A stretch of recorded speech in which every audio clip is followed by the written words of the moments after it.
Hello friends, welcome to this new series of video classes in English, and this is aimed at the higher secondary students of English, and we call this new series Troubleshooting English for the higher secondary.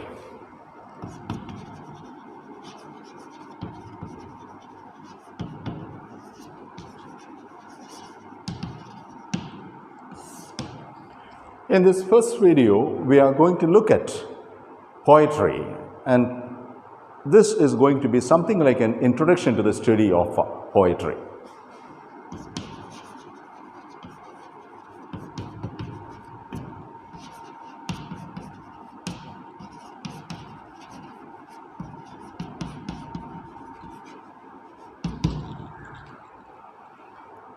Actually, we are taking a difficult topic here because poetry is a literary art. It's a major branch of literature, we know. So before we discuss what is poetry and how to appreciate poetry, we need to be discussing what exactly is literature and why literature should be studied by students. So we have so many questions to be addressed before we go to this particular topic. Now, the first question is, what exactly is literature?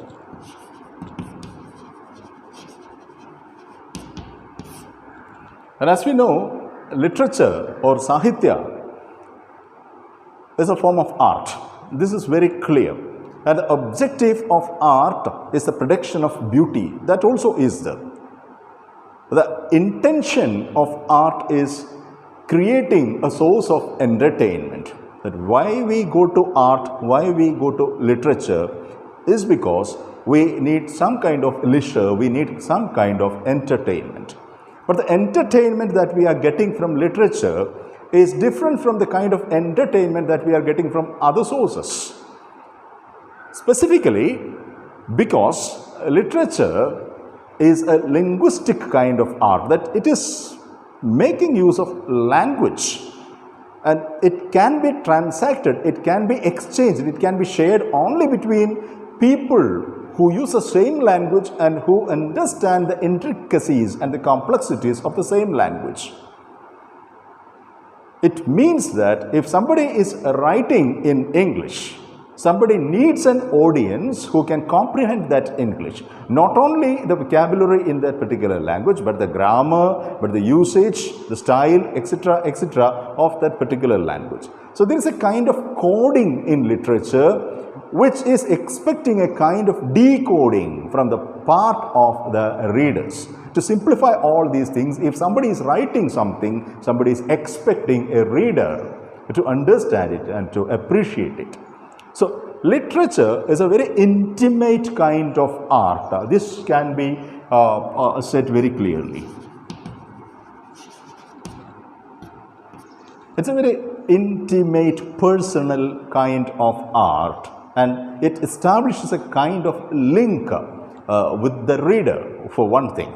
Second thing, literature is basically about what we call imagination. And it means that it's not about a reality, it's not about fact, it's about fiction. Let it be short stories, let it be novels, or let it be whatever branch of literature it is precisely about something that is not existing. It is more about something that is imaginary, something that is fanciful. And because we always want to leave the world of reality and to experience something like a higher kind of reality when we go to this, when we go to literary textbooks. This is the reason why there is a stress on imagination here. But there is a duplication of the real world. You are using imagination in literature doesn't mean that you are living completely in a world of fancy, you are living completely in a world of fantasy. There is a link between this fanciful world and the real world. So there is a duplication, there is a projection, there is a duplication, there is an artistic reproduction of the reality there. Okay, you are replicating, you are reproducing the reality of the world in a better way. So if the real world is there, why should we be replicating it? The answer is that the real world is having its own shortcomings. It is incomplete, it is imperfect. So it is our desire, it is a literary artist's desire to create a world which is cured of, which is cleared of all these imperfections and shortcomings. So in literature we get a better world, a more beautiful world, a more perfect kind of world. And that actually leads us to think more about the world, the way that we experience the world. In short, it means that literature is generating a kind of inner life. Okay, it's more about literature. The production of literature as well as appreciation of literature is more about a kind of inner life rather than about the outer life, the outer social life that we are leading. It is these 3 points will actually introduce us to what exactly literature is. It is a very intimate kind of self-expression, an intimate kind of art.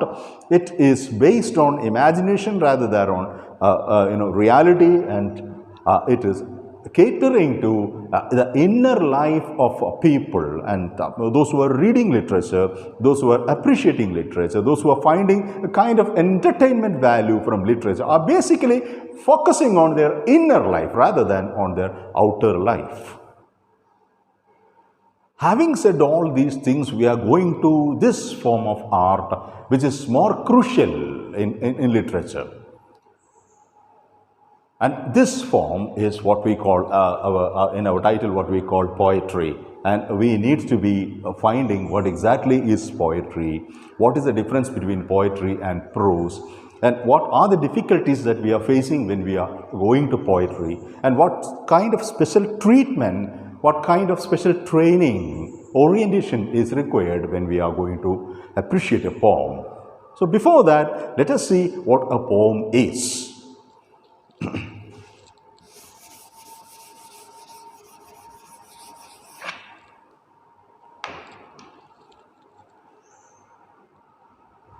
So if you look at language, you can see basically that it can be used in 2 different ways. So when you take language, you can use it in 2 different ways. One is prose, which we are using for our daily conversational purposes, communication purposes. The kind of language that we are using for our daily parlance is what you call a prose, and the other type is what you call verse. Okay, this is the language of poetry. Verse is the language of poetry. So there is a difference between the language of prose and the language of poetry. And what is this difference? Here, this language, the language that you see in poetry, is more suggestive. Okay, it is more suggestive. You say, words have more than one meaning in poetry. It is used in a sense which is different from the sense in which we use it on a daily basis. So, for example, the word heart has one meaning. In prose. It means the muscular organ in the body which is pumping blood all over the body. It has only one meaning in prose. Whereas in verse, or in poetry rather, this particular word could be suggesting so many other meanings. Heart could be suggesting passion, heart could be suggesting love, heart could be suggesting mercifulness. Okay, or heart should be suggesting compassion or sympathy, or all those things can be suggested by one mere word, heart here. This is exactly like what you say something like a chain reaction. When you are in atomic physics, you are speaking of chain reaction, and this exactly is that. One particular word is acting like a key, and it is channelizing a series of meanings. Not just one meaning, a long series of meanings, and different readers probably will be reading different meanings from this one particular word. So we say that it is suggestive. There is not just one word there, there is not just one meaning there, there is a series of meanings that is coming from one word in verse. So So one quality of versification, one quality of verse language is that it is more suggestive. And the second quality, of course, is that it is more complex.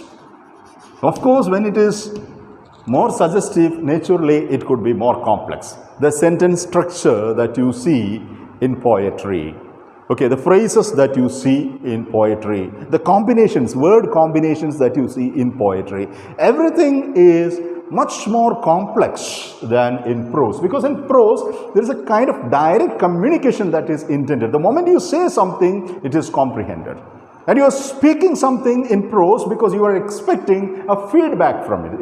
It's a kind of a question answer kind of communication, whereas in poetry it is not like that. A poet could be stating something, a poet could be arguing something, a poet could be negating something. He is doing so many things.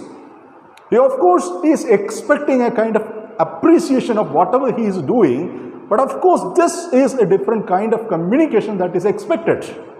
In that sense, complexity is integral to the language of verse.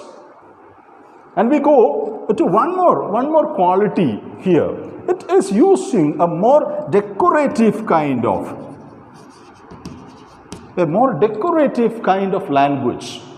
And as you have already studied, you can see that poets are using techniques like metaphor, like symbol, right, like simile, a personification. There are so many things that a poet is using to make his writing more effective. So there are many other specifications like this, and our conclusion here is that the language of verse is different from the language of prose.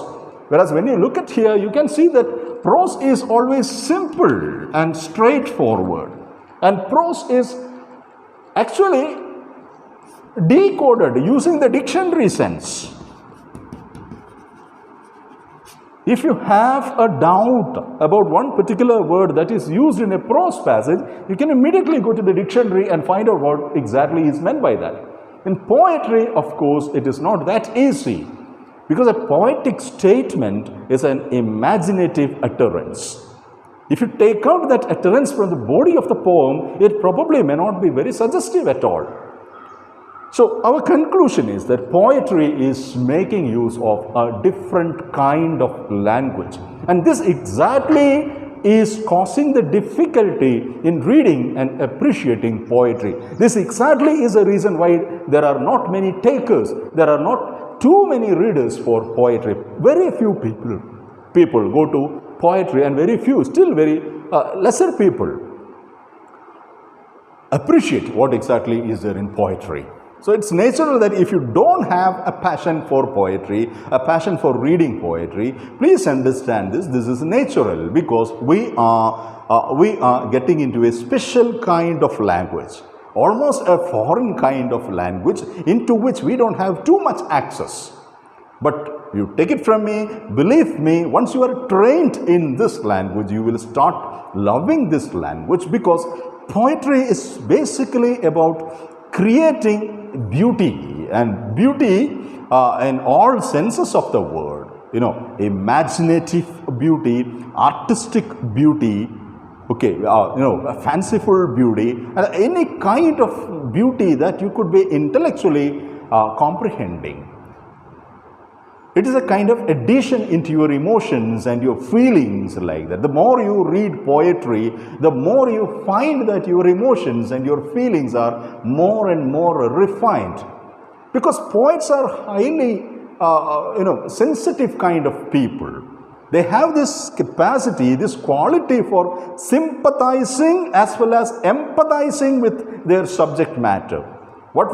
The difference between these two things, sympathy and empathy, is that sympathy is exactly feeling for someone else, whereas empathy is feeling with someone else.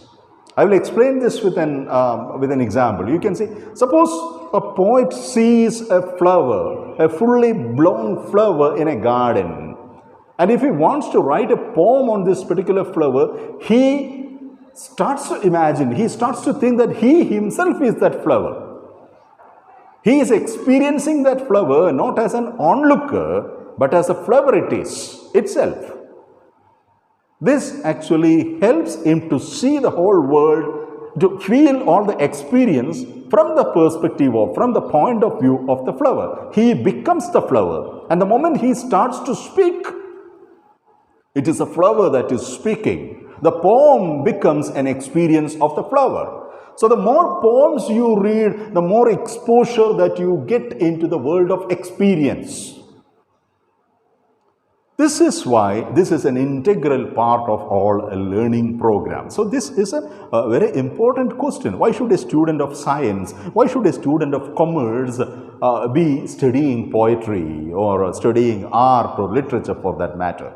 The answer is that it is helping. Literature, art is helping you to be a more refined kind of, a more sophisticated kind of, in a simpler word, a more polished kind of human being. In terms of your character, in terms of your personality, in terms of your worldview, in terms of your social sense, you are becoming a more sophisticated, a more complex kind of human being. You are becoming a deeper human being, a more beautiful human being, a more committed and more responsible, a more dedicated kind of human being. And these are the goals that we are expecting from education.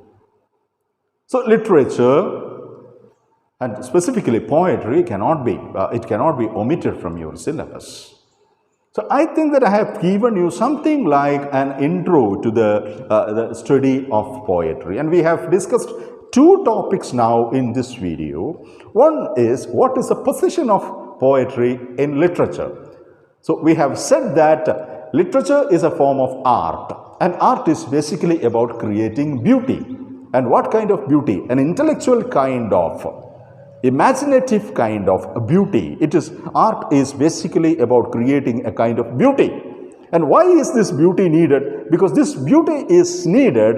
It is a kind of solution to the imperfections and incompleteness of the world, of the society in which we live. So if the real world has some kind of incompleteness, imperfections, art is filling up that particular gap, that particular difficulty, that particular shortage like that. Okay, art is making imperfections perfect. Okay, and literature is basically a linguistic art. It is making use of language. And in literature, we have different forms of art, different forms of expressions of art. You have short stories, you have novels, you have drama, you have poetry, you have different forms of expression. Among these different expressions, poetry is the best, and poetry is what we call the premium, the most important. And why poetry is the most important? That was the topic that we have touched upon today in this video. We have seen that whoever is using language, a literary artist who is using a language is using it in two different ways. He can use it in the prose way, or he can use it in the verse way, V-E-R-S-E. Okay, in the prose way, the user is using the dictionary meanings, the common meanings, the conversational meanings. Okay, the very plain, straightforward kind of meanings in his communicative endeavor. He is communicating, the prose writer is communicating so many things, but that communication is much more simpler. Whereas in verse, they are making use of a suggestive kind of language, because the words the poets are using have multiple levels of meaning, and they are using a more complex kind of language because they are using special expressions, special phrases, special clauses, special everything, and that makes the expression of poetry much more complex than the expression of prose. And finally, it is making use of a more decorative kind of language. Okay, they are using figures of speech. They are using all other, decorative stuff to make their communication much more effective. So poetry, in one way, and in a most important way, is aiming at communicating not a linguistic meaning, not a direct realistic meaning. Poetry is aiming at communicating what we call an experience. This is most important. Okay, poetry is about recreating an experience, transmitting an experience, communicating an experience, making the reader share the experience, live the experience. But considering these facts, we can say that poetry definitely has an advantage over prose. With it, I think that we can wind up this particular video, and I think I have clarified all the major points here. This is something like a basic introduction to the art of poetry. We will meet again. Till then, thank you.